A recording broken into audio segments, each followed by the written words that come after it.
we had a few problems here that we need to fix up. The first thing that I realized is that if we pull everything that is marked as a form control, this is going to end up pulling some things we don't want to validate, namely the submit button and these couple of inputs that we really don't care about, like the body and the tags. We don't care if those are left-ended. There's nothing to validate there. So doing form control right here was really a little too aggressive. We were selecting too many things. So I decided to create another class called validate. And I only put validate on the inputs I actually want to validate. So I have it on these three here, the email, the confirm email, and the subject, which is required. It just can't be empty. The rest of these I didn't add it to. And so now I'm selecting on that class. And anytime those blur, it's going to check if they're valid and mark them appropriately. So over here, as I go out of them, it marks them with an error saying they're not valid, but everything else is left alone. This other thing that happens here now is when I click Submit Post, it goes down and it does do the full check form, but it only checks ones that are under the form and are of the class validate, just like we did up at the top. I only want to validate the ones that should be validated. And so when I click Submit Post now, all it does is focus on the very first one that was invalid and tells me what I need to do to fix it. So this will all be important stuff, but we don't necessarily have to program it all up ourselves. Now, a little bit of what's going on here is actually Chrome recognizing that I marked these as required or as an email type and trying to put in the right warning to the user for me. But all of this marking it as read and putting the X in there, that's me.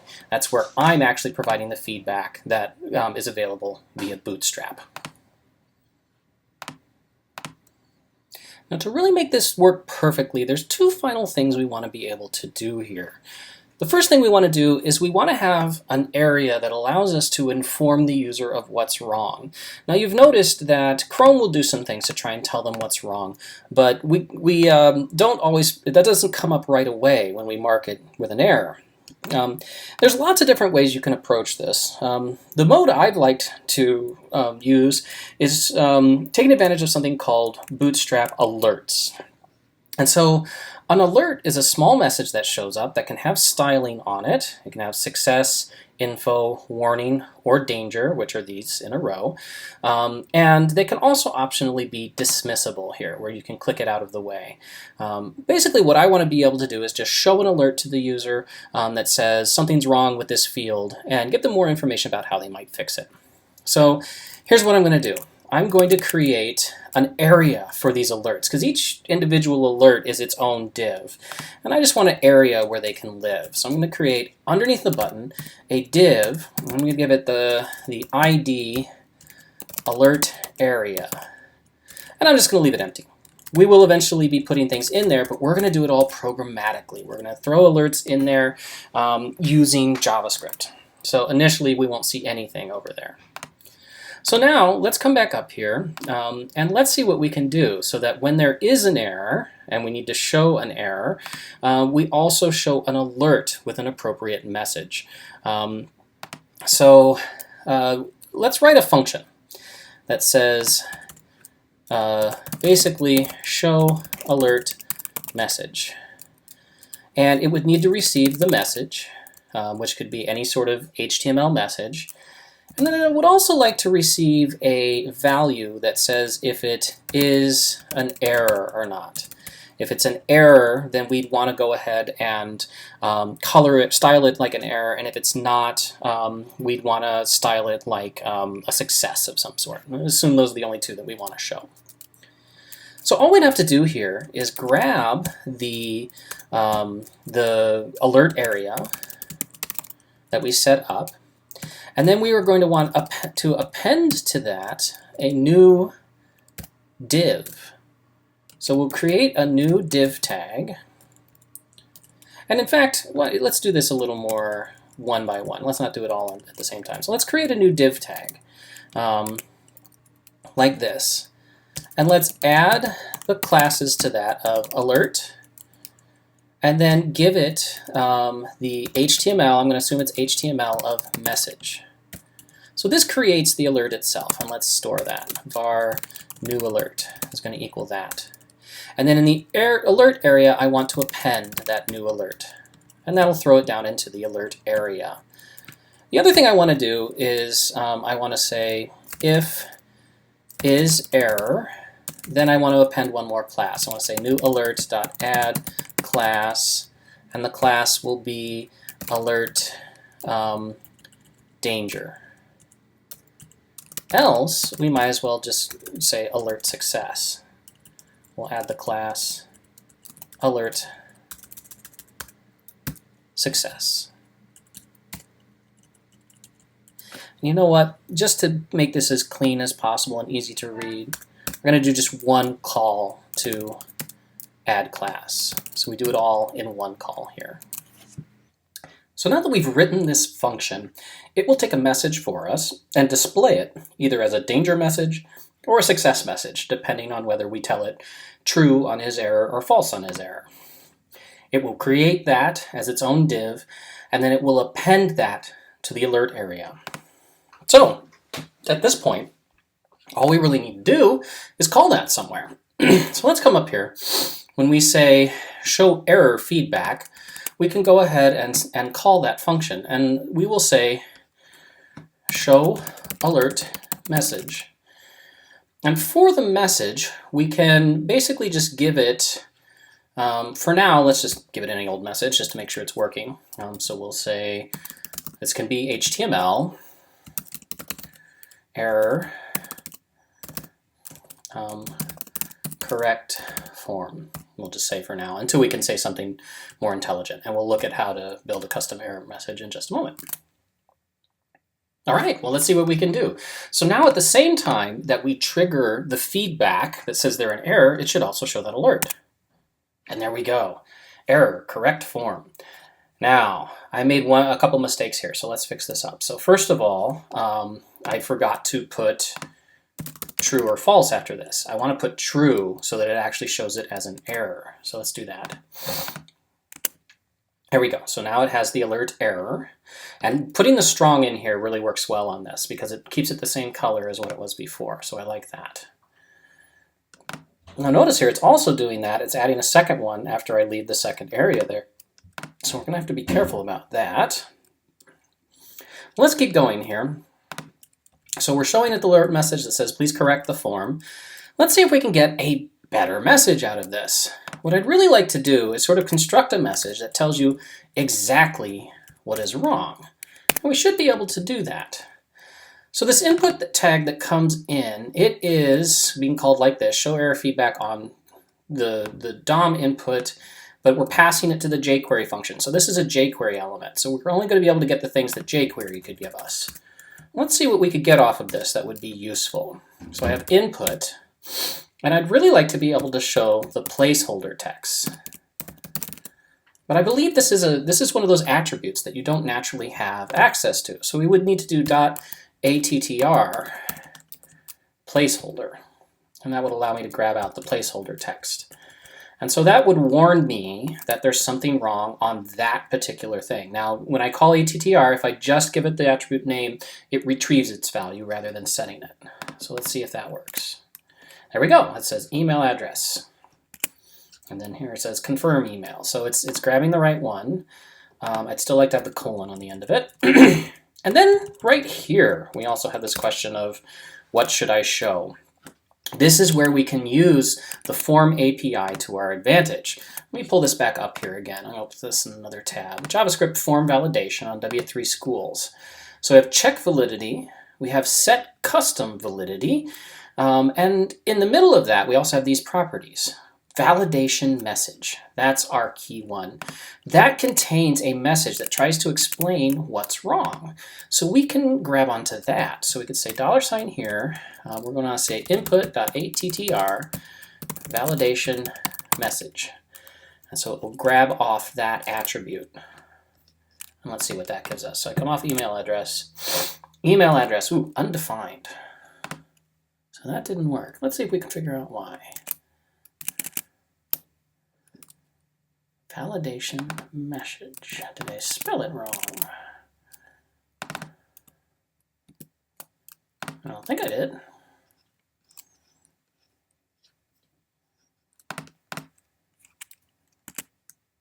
It's still undefined. well, maybe this is a function.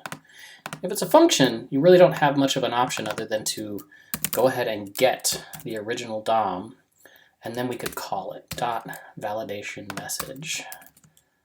Let's see if it works as a function. Nope, that broke it. All right, so let's just try and grab it this way. There it is. So that works like that. I don't know why .attr didn't work, but oh well. So here we're doing the get 0. If you remember, that gets us the form of the tag that is the DOM tag. I'm going to go ahead and get the DOM input back again here. We'll just run this once, and then we'll have it. And then we can shorten all of these things a little bit. We can say DOM input dot placeholder, which will be shorter. And then we can do the same thing down here. We can say DOM input dot validation message. So sometimes jQuery isn't the shortest way. It's rare, but it does happen. And now as I go off of this, it shows me exactly what's wrong. Email address, please fill out this field. So that allows us to get exactly what we need and tell them exactly what's wrong. So that's a good start. Now the other thing we're noticing here, I think what I'm going to do, just because this would make more sense, I have a couple options here. Do I want to make this part of show error feedback, or do I want to do this up here? Honestly, I think this might make a little more sense up here, because there we have the DOM input. We don't need to grab it. And that way it's sort of two separate ideas. So we can just say show alert message, and we already have the DOM input. And we can build the string that way. So why don't we do that? That should have the exact same effect. We're just doing it in a slightly different place. Yeah. Now, let's show, we don't necessarily want to be showing a message every time, but we do need to deal with one issue here. Notice as we leave each field, these are starting to collect. We're getting an awful lot of them. More perhaps than we'd really like. In fact, we'd really just like to show them the feedback from the most recent one. Now you could argue against that. Maybe we do want to collect them all and not get rid of them until they've actually done something to change it. But for my purposes, I feel better if we just clear out and only show the most recent alerts. So anytime we say show alert message, what I'm going to want to do is in fact clear the previous alerts. There's a fairly straightforward way to do that. So down here, as we're creating the new alert, we have a couple different options, but the simplest one I would expect would be to grab alert area. Oops, I missed the shift key there, shift, and then say dot empty. What this does is it goes through and it deletes all of its children. Empty will deliberately make that thing empty. We used that before when we were dealing with tables. So basically it says before we create a new message, delete all the old ones. Let's see if that does what we want. There we go. And so it's only showing the most recent message, which is what we want. Now the last thing I'd like to do over here, well maybe not the last thing, but the next thing, after we've checked the form, this is also a time I would like to give them some information. Now, we've already seen, at least with Chrome, that we don't necessarily need to do anything to get them to fix the errors, but I would like to give them a message when it succeeds. What we can do here is, again, we'll do a show alert message and say, we'll just make our message be, we'll still do the strong. We'll say success, strong, account, or post submitted, like that. And this time we want false. We want it to show as a success rather than a failure. All right, well, let's see how well this all works. So if I come in here, I try to do this, no, that doesn't work. I'll change it to be just Seth. That doesn't work either. Test.com, Seth at test.com, make them the same, and then my subject, blah-de-blah, blah-de-blah. And if we click submit post, There we go. It says success, post submitted. Now, if one of these were still in error and I go submit post, it takes me right to it. It says, please fill out this field. And it even has that alert right down there, ready to go. So that's a nice way to make sure they see exactly what they need to see in terms of responding to these problems. Let's see if we can fix a couple of the little details. I don't want this necessarily glued right to the bottom of the button here. So that button or the div, one of the two, needs some space put around it. Let's come back here and take a look at what we're doing to that button. I know it does get some things applied to it. The checkbox, we don't have a checkbox anymore. The heading is given a margin bottom of 10 pixels. Why not do that to the button as well? So we could just say button. Any button that's under here, we could give it a margin bottom of 10 pixels. And there we go. So it generated it, it picked up the change and injected it, and that gives us a little space down there. So that was an easy fix. We can get rid of the checkbox now too. That was a holdover from the whole sign-in thing. This should also be set as form heading, shouldn't it? Yeah. I think it's already doing that, but I changed it to form heading. Let's make sure that matches, because that might just be a holdover. Oh, it does, but it's a little different. So let's put the right one on there so that it's actually doing what it's supposed to do. Save that. Yeah, again, no immediate change, but that's okay. All right, we're getting pretty close here. We've almost got exactly what we need. Well, what's the last little bit that we can sort of pull together here? Well, there's a few things that still aren't behaving exactly what we want, a few features of HTML validation that we need to explore. The last one that we have here is a custom validation step. So ideally, I'm going to refresh this, the first email address and the second email address need to match. It's not going to check that. And this is not something that can be built into the form to automatically validate that. This is when we need to take control and actually do a little bit of validation ourselves. So the way I like to structure this, we have this function, isValidInput. Is input valid. And it gets called every time we blur an input, so basically whenever we leave it, or it gets called at the end for every input on the form. This is our opportunity to do anything custom that we'd like to. So we can identify some fields that need extra checking. So we can go in and say if dominput.id equals, and let's get the confirm email ID, because that's the one, here, email confirm, that's the one that we'd like to do some extra checking on. If we're on that particular input, then we need to check some extra things. Namely, as we go through this, we're going to want to check two things. First, we want to check that the system at least thinks, or that it isn't empty. So if dominput.id is email confirm, the kind of custom thing we want to do here, we basically want to say that its value needs to equal the value of the first email address. So that's the whole point of having a confirm. We do this for passwords too. We make you enter it twice so that there's less a chance that you've made a mistake or you've done a typo that would come back to bite you in the butt later on. So we should go to our DOM input and we need to grab its value. Honestly, the easiest way to do that, again, is to use jQuery. So I'm going to turn it into a jQuery object, go.val. This is a special shortcut that jQuery provides to get the value out of the input. And I want to test if that's equal to DOM input.val, but not the DOM input this time. Excuse me, yeah, I need to change that. It's going to be equal to email, the original email. So that's the ID of the other one, ID email. If those two are equal, then it's valid. So really what I want to check is if they are not equal. So let's talk this all through here and make sure we understand it. So if this is the email confirm input and its value does not equal the value of the original email input, we have a problem. This is our custom validation step. So we only do this when it's the email confirm box, and our custom check is whether or not they're equal. If they aren't equal, we want to tell it that. And so now is when we can use a special function for that. So let's see here. They list this up here.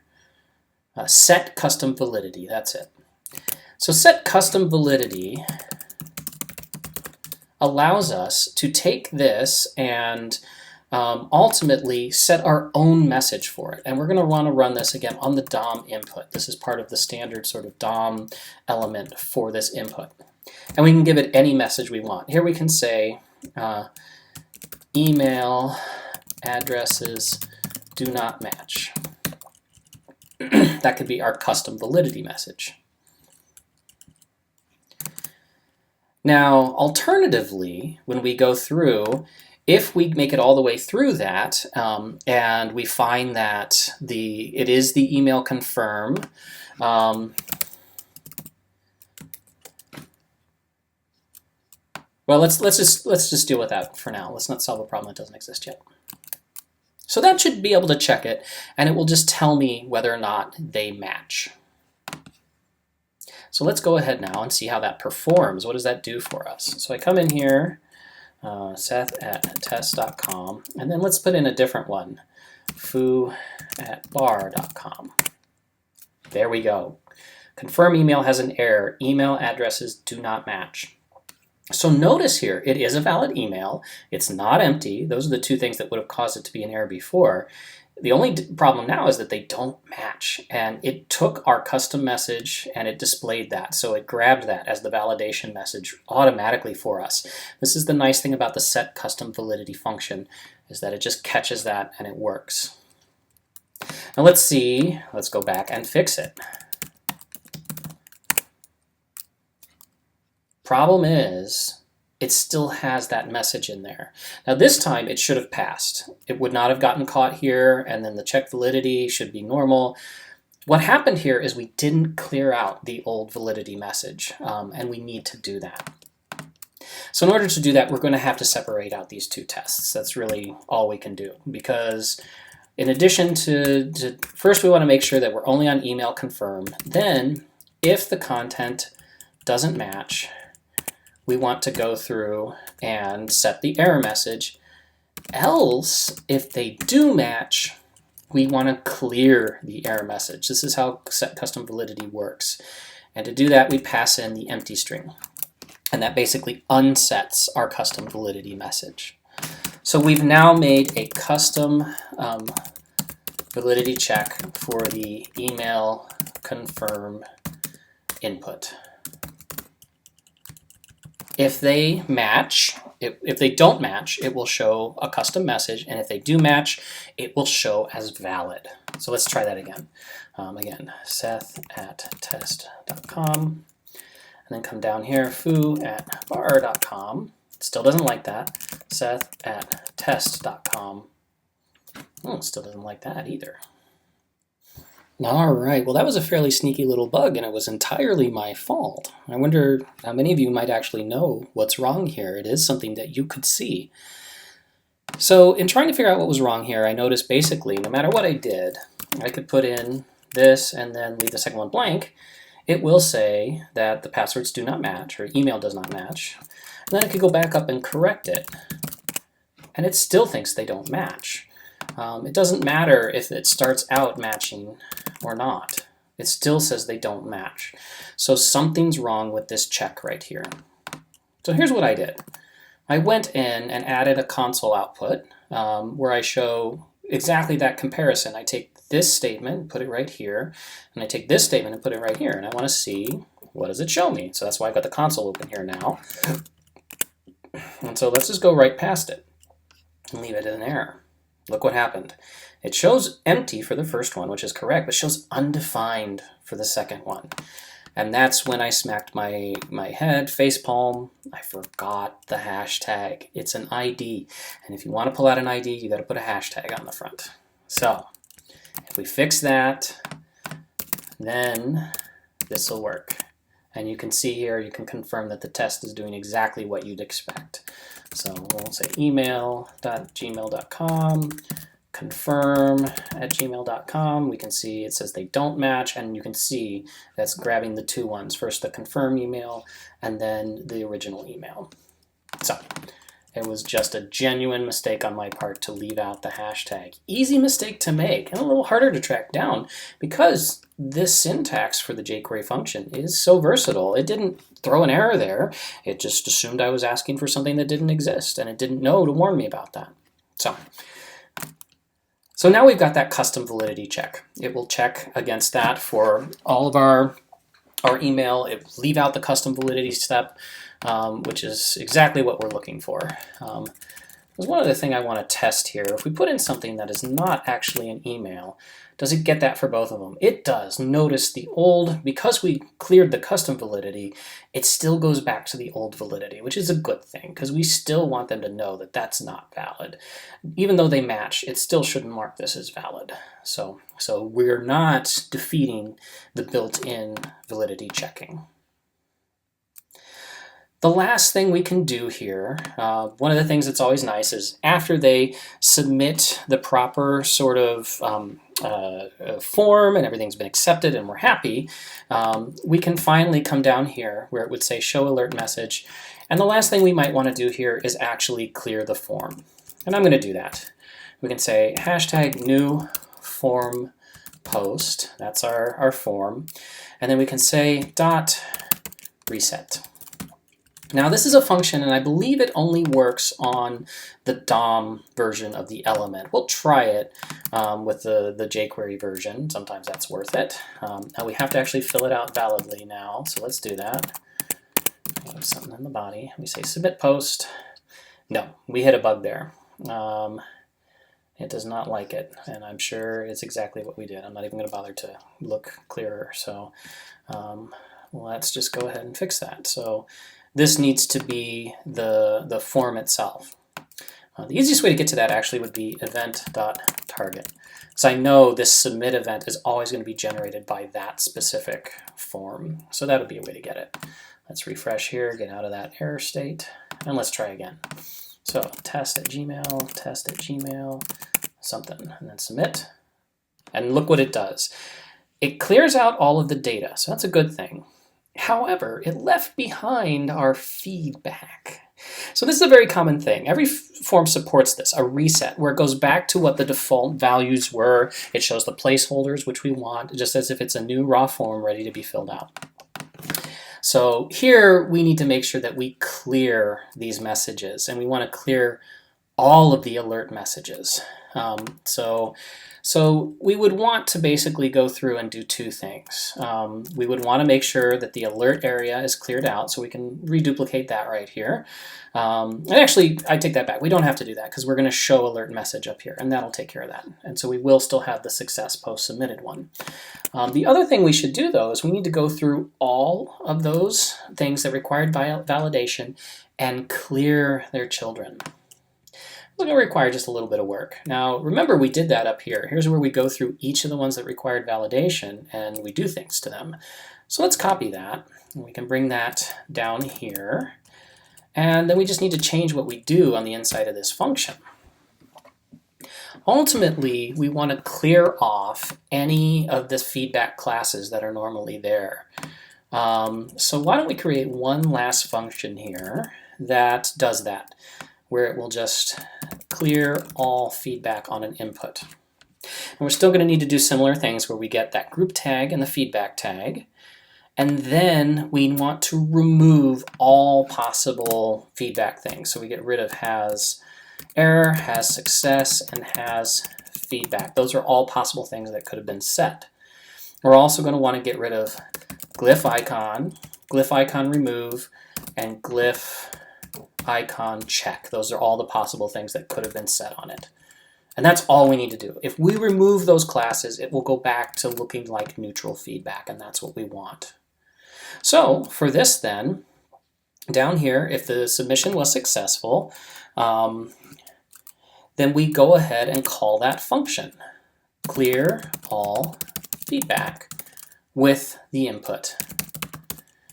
And this needs to be actually the DOM tag like this. So we're going to need, or excuse me, not the DOM tag, the jQuery tag. So we are going to need to jQueryify it there. So we put it inside the jQuery function so that it gets it that way. Let's go ahead and save this and give this one final test now. So put in matching emails, subject, and then submit post. Perfect. It cleared out all the feedback, showed us post submitted. Let's do it again. Test@gmail.com. Let's put in an error here. Oh, emails do not match. Test@gmail.com. Let's leave the subject empty. Oh, it doesn't like that. No, really, I want to submit it. No, it doesn't let me do that. I gotta put in something. We can leave the tags empty. Don't really have to put anything here, but we will.